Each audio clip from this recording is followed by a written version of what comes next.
पहले चरण के मतदान में मतदान का प्रतिशत बहुत कम रहा है और इसीलिए अगले तमाम चरणों में ज़्यादा से ज़्यादा मतदान हो। हम सभी मतदाताओं से अपील करेंगे कि वोट ज़रूर डालें। मुझे इस बात को लेकर के बहुत ही अफसोस है, शर्म है कि कल देश के प्रधानमंत्री ने जिस तरह से नफरत और झूठ परोसा है अपने भाषण के ज़रिए, जिससे चुनाव आयोग की जो आचार संहिता है, जो इस देश में मॉडल कोड ऑफ कंडक्ट और रिप्रेजेंटेशन ऑफ पीपल एक्ट है, प्रधानमंत्री ने खुद उसकी धज्जियां उड़ा दी है। भारतीय जनता पार्टी का जो नारा रहता है सबका साथ सबका विकास, और मोदी जी जिस गारंटी की बात करते हैं उसका भी उन्होंने भंडाफोड़ कर दिया। हमने चुनाव आयोग से ये अपील की है कि इस पर चुनाव आयोग को जरूर कार्रवाई करनी चाहिए। जो राजीव कुमार जी ने कहा था चुनाव की घोषणा करते हुए कि कोई भी बड़े नेता भी अगर उल्लंघन करे तो उनके खिलाफ कार्रवाई करने में चुनाव आयोग पीछे नहीं रहेगा, तो चुनाव आयोग को अब ये प्रदर्शित करने का समय आ गया है। झारखंड में एक सीट पर हम चुनाव लड़ रहे हैं कोडरमा से, बाकी तमाम 13 सीट पर इंडिया के दूसरे घटक दलों का हम समर्थन दे रहे हैं। वांडे के उपचुनाव में झारखंड मुक्ति मोर्चा से कल्पना सोरेन जी उम्मीदवार हैं, हमारा समर्थन उनके लिए है। 1 तारीख को कमल विनोद जी नामांकन करेंगे और हम उम्मीद करते हैं इस बार के चुनाव में कोडरमा की जनता जरूर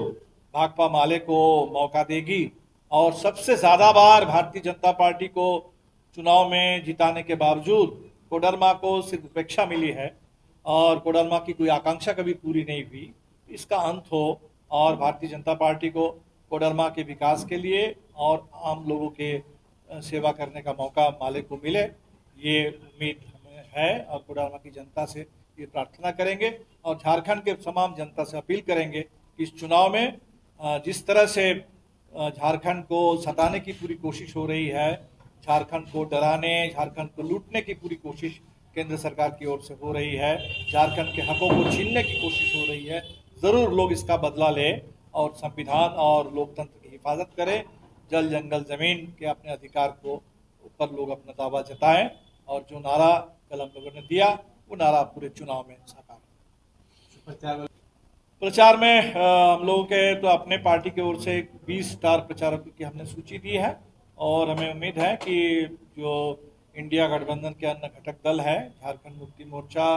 राष्ट्रीय जनता दल, कांग्रेस, तमाम पार्टी के जो स्टार प्रचारक हैं उनका भी समय कोडरमा में हमें मिलेगा, तो सबके साथ कोऑर्डिनेट करके हम लोग कोशिश करेंगे कि एक सघन चुनाव प्रचार कोडरमा में संपन्न हो। वो हमारे एक नौजवान नेता चुनाव लड़ रहे हैं और शेष सभी सीटों पर हमने भारतीय जनता पार्टी को हराने के लिए लोगों से अपील की है। अब बाकी जनता को तय करना है कि वहाँ वोट किनको देना है और भारतीय जनता पार्टी कैसे हारेगी। जहाँ तक त्रिपुरा की बात है, त्रिपुरा में जब से बीजेपी वहाँ सत्ता में आई है, त्रिपुरा में तो विपक्ष के ऊपर इतने हमले हुए,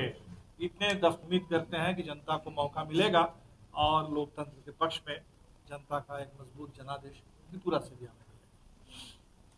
मिलेगा। हमसे जुड़े रहने के लिए हमारे YouTube चैनल को सब्सक्राइब करें और नई वीडियो की नोटिफिकेशन के लिए बेल आइकॉन को दबाएं।